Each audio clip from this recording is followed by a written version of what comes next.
I know that this one is 11 and this one is 9, the versions I have. And I'm going to omit God Bless the Children of the Beast and in the beginning. So let's start. First of all, this one is just very dear to me. This did okay, but this one did a lot better. They didn't have a record company helping them out either. They really worked hard. This was the time of Motley Crue that I give the most respect and I think has the best music. Livewire versus Shout at the Devil.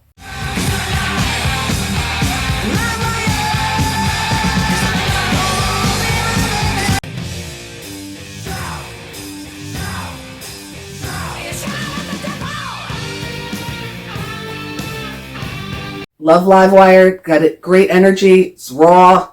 Shout at the Devil, gosh, and I'm not talking about in the beginning, but my God, I thought that was the coolest stuff ever. And then it just kicks in with that riff. I think that whole devil worshipping stuff was at a high and people were interested. I'm gonna give it to Shout at the Devil. Come On and Dance versus Looks to Kill.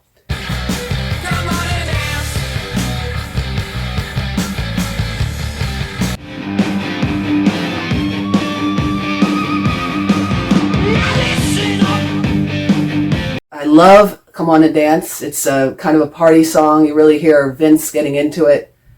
But Looks to Kill, that's a good one. And you really hear Mick shine. You know, he's kind of an underrated guitar player, in my opinion.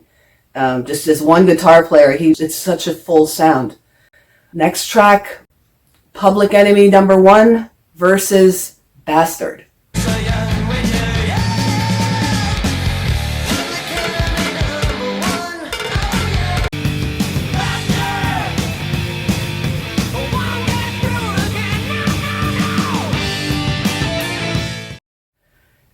Public Enemy #1, great song. I think that captures the spirit of the band. It has a raw energy. Bastard, I like that one too. This is really hard to choose these. I'm going to give it to Public Enemy #1 because I do think that's, I'm just going to give it to him because I think that's a good song. It's really hard to pick two of your favorites here. Merry-Go-Round versus Helter Skelter.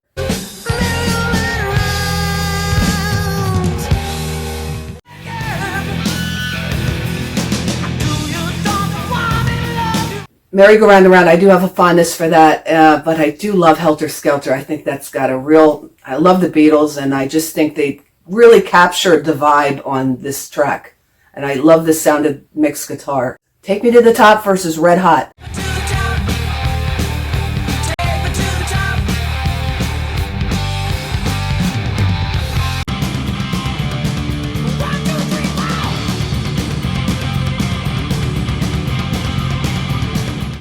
Take Me to the Top, oh, that's a really good one. Red Hot, really good too. Red Hot.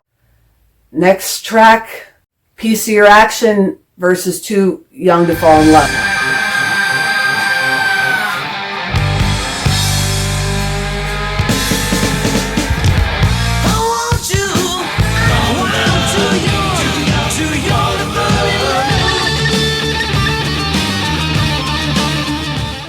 I have to give it to Too Young to Fall in Love. I think that's a great song.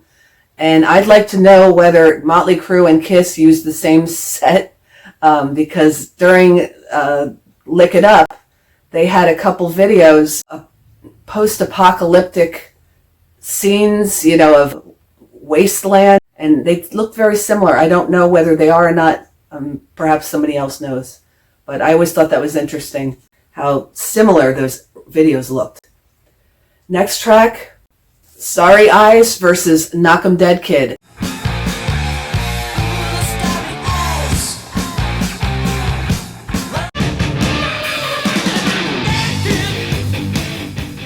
And I gotta give it to Starry Eyes. I think that's a great song. It's always been my favorite on this album. And yeah, Too Fast for Love versus 10 Seconds to Love.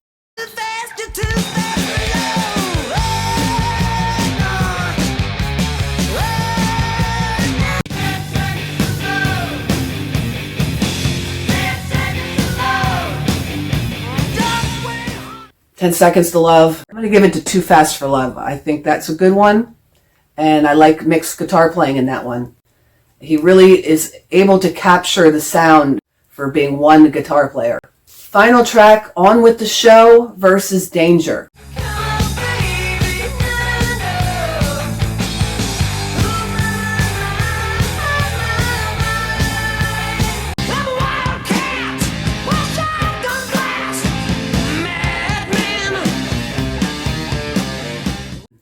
I really like both of these songs. But you know what? I was listening to this. I was refreshing myself. I don't normally listen to these albums full. But I think Danger is really good, and maybe more so than I thought.